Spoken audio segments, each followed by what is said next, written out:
के सभी वरीय साथियों का, सहयोगियों का, नेताओं और कार्यकर्ताओं का दिल से आभार व्यक्त कर रहा हूं, धन्यवाद दे रहा हूं, जिन्होंने मुझ पर ये जिम्मेवारी, ये भरोसा मेरे कंधे पर रखा है। और सबसे पहले मैं उनको आश्वस्त करना चाहूंगा कि पिछले 4 वर्षों से जनसुराज ही मेरा जीवन है। आगे कम से कम 10 वर्षों तक, जब तक बिहार में बदलाव की संकल्पना को चरितार्थ न कर लिया जाए, तब तक दूसरा कोई जीवन में उद्देश्य नहीं है। बांकीपुर में चुनाव लड़ने की जो जिम्मेवारी हमको दी गई है, मैं उसी परिणाम, उसी प्रयास के दिशा में इसको एक कदम मानता हूं। जो नवंबर 2025 में हजारों लाखों लोग जनसुराज के विचार से, इस प्रयास से जुड़े थे और कहीं न कहीं परिणाम आने के बाद उनके मन में थोड़ी उदासी या हताशा थी। उनमें से ज्यादातर लोगों का ऐसा मानना है कि बांकीपुर चुनाव में अगर जनसुराज को जीत मिलती है तो न सिर्फ जनसुराज को एक बहुत बड़ा बल मिलेगा, बल्कि बिहार बदलाव की सोच को फिर से पुनर्जीवित करने में बहुत बड़ी मदद मिलेगी। तो मैं इस जिम्मेवारी को अपनी ह्यूमिलिटी के साथ एक्सेप्ट करता हूं। अपने साथ सभी साथी कार्यकर्ताओं का, नेताओं का धन्यवाद करता हूं। साथ ही उन 18 लाख मतदाताओं का धन्यवाद कर रहा हूं जिन्होंने विपरीत परिस्थिति में नवंबर 2025 में जनसुराज के सभी उम्मीदवारों को के समर्थन में अपना मत दिया है और जनसुराज को जिंदा रखने में, जनसुराज को बिहार में बनाए रखने में अपना अमूल्य योगदान दिया।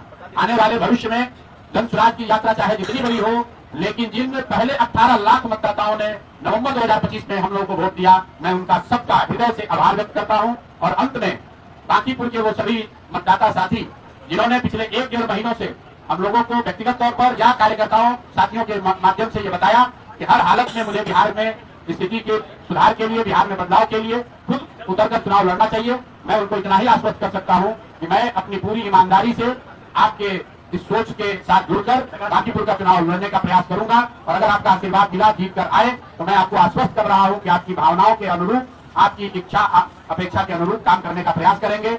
मेरे एक विधायक बन जाने से पूरा बांकीपुर सुधर जाए ये शायद जरूरी नहीं है, लेकिन इतना जरूर समझिए कि आप अगर जिताकर जनसुराज का एक प्रतिनिधि वहां भेजते हैं तो 242 विधायकों पर हम लोग भारी पड़ेंगे। उन पर आपका जनता की ओर से, जनता का प्रतिनिधि बनकर उन पर जनता की अपेक्षाओं का जो बोझ है उसको बनाए रखेंगे।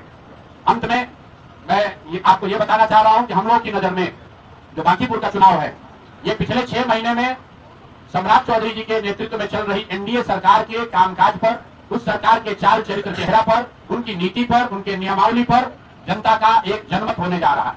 बांकीपुर के चुनाव में अगर भाजपा को जीत मिलती है तो मुझे ये मानने में कोई दिक्कत नहीं होगी कि जो उनकी नीति है, जो उनका चेहरा है, जो वो कार्यक्रम चला रहे हैं, उसमें बिहार के लोगों की सहमति है। लेकिन अगर बांकीपुर में भाजपा हारती है तो यहाँ के सरकार को यह मानना चाहिए कि जिस तरह के चाल चरित्र चेहरा को दिखा रहे हैं, जिस तरह की व्यवस्था चला रहे हैं, वो बिहार की जनता को कहीं न कहीं स्वीकार्य नहीं है। और ये पहली बार भाजपा के मुख्यमंत्री बने हैं सम्राट चौधरी जी, और हम लोगों ने प्रेस करके चुनाव से पहले और उसके बाद भी स्पष्टता से ये कहा है कि इनके चाल चरित्र चेहरा पर हम लोग को कोई विश्वास नहीं है। बिहार का एक बहुत बड़ा जनमानस है जो इन पर भरोसा नहीं करता है। ये चुनकर नहीं आए हैं, इनको पीछे से बनाया गया है। चुनकर जनता ने नीतीश कुमार को मुख्यमंत्री बनाया था। तो कहीं न कहीं बांकीपुर की जनता, जो बिहार की सबसे प्रबुद्ध और समृद्ध जनता है, बिहार के सबसे प्रबुद्ध और समृद्ध मतदाताओं के कंधों पर अब ये बोझ है कि वो सबसे बेहतर उम्मीदवार को बांकीपुर से चुने और चुनकर सरकार पर, सरकार की नीतियों पर बिहार की जनता की ओर से एक निर्णय सुनाए। और मैं आपको कैमरे पर कह रहा हूं, आपके जरिए बिहार की जनता को और बांकीपुर के मतदाताओं को अपील कर रहा हूं कि जो सबसे बेहतर आपको दिखे, आप जाति, धर्म, दल, नेता सबसे ऊपर उठकर उस व्यक्ति को वोट दीजिए। हमसे बेहतर कोई आपको लगता है उसको वोट दीजिए। हर हालत में बांकीपुर से एक अच्छा आदमी, एक अच्छा विधायक जीतना चाहिए, बिहार जीतना चाहिए। दल जीतते और हारते रहेंगे, नेता लोकतंत्र में जीतते हारते रहेंगे।